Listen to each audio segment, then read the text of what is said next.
Hello दोस्तों, आज मैं आपको बताऊंगी जब भी अपने भाई की कलाई पर आप राखी बांधे तो हो सके तो रेशम या सूत से बनी राखी हो।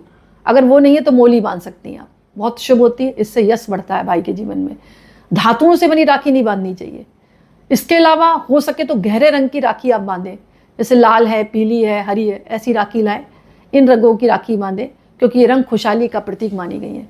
अच्छा, एक बात ध्यान रखनी है, सावधान भी रहना है। काले रंग की राखी अशुभ मानी जाती है। कभी भी काले रंग के धागे की या काले रंग की राखी अपने भाई के ना बांधे, इससे जीवन में बाधाएं आएंगी और बाधाओं के साथ साथ उनके प्रत्येक काम में रोक आएगी।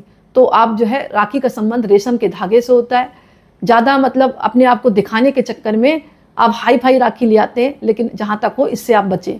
राखी बांधने का मतलब है वो राखी खंडित ना हो और पुरानी ना हो और कहीं से चटकी टूटी फूटी ना हो, लेकिन उसमें रेशम का धागा अवश्य बंधा हो। इस बात का ध्यान रखें और भगवान को अर्पण करने के बाद, भगवान से प्रार्थना करने के बाद ही अपने भाई के कलाई में आप बांधें।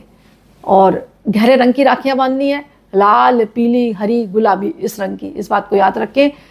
कभी भी काले रंग की राखी हो सके तो आप अवॉइड करें, ताकि आपके भाई के जीवन में खुशहाली आए, समृद्धि आए और उनके जीवन में जो भी वो कार्य कर रहे हैं उसमें हमेशा मतलब उन्नति, तरक्की बनी रहे।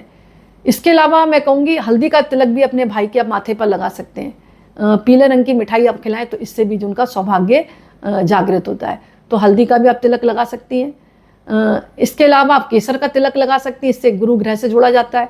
केसर से तिलक करती तो भाई का गुरु ग्रह अच्छा होता है, वो ज्ञानवान बने रहेंगे, उनकी बुद्धि प्रखर होगी और तीव्र बनी रहेगी। कुमकुम का तिलक भी लगा सकते हैं। तिलक कई प्रकार के होते हैं, कुमकुम का लगा सकते हैं आप, केसर का लगा सकते हैं, हल्दी का लगा सकते हैं। और कुमकुम का तिलक लगाते हैं तो विजय प्राप्त होती है हर क्षेत्र में। भाई जो है आपका किसी क्षेत्र में पराजित नहीं होगा, क्योंकि कुमकुम माता रानी को पसंद है। तो लाल रंग का तिलक लगाते हैं तो भाई की तरक्की निश्चित ही होती है, उनका सौभाग्य जागृत होता है। तो तिलक पर भी आपको ध्यान रखना है। एक तो हल्दी का लगा सकती हैं आप। हल्दी शुभता का प्रतीक है, समृद्धि का प्रतीक है, सौभाग्य का प्रतीक है। जब अपने भाई के माथे पर लगाती हैं तो जीवन में सुख समृद्धि आती है। साथ ही हल्दी स्वास्थ्यवर्धक भी है, स्वास्थ्य भी ठीक रहता है। तो इन बातों को रखेंगे ध्यान तो आपका रक्षाबंधन ने जीवन में खुशहाली लेकर आएगा और दोनों भाई बहनों की रक्षा होगी और दोनों की दीर्घायु बनी रहेगी। करके देखें।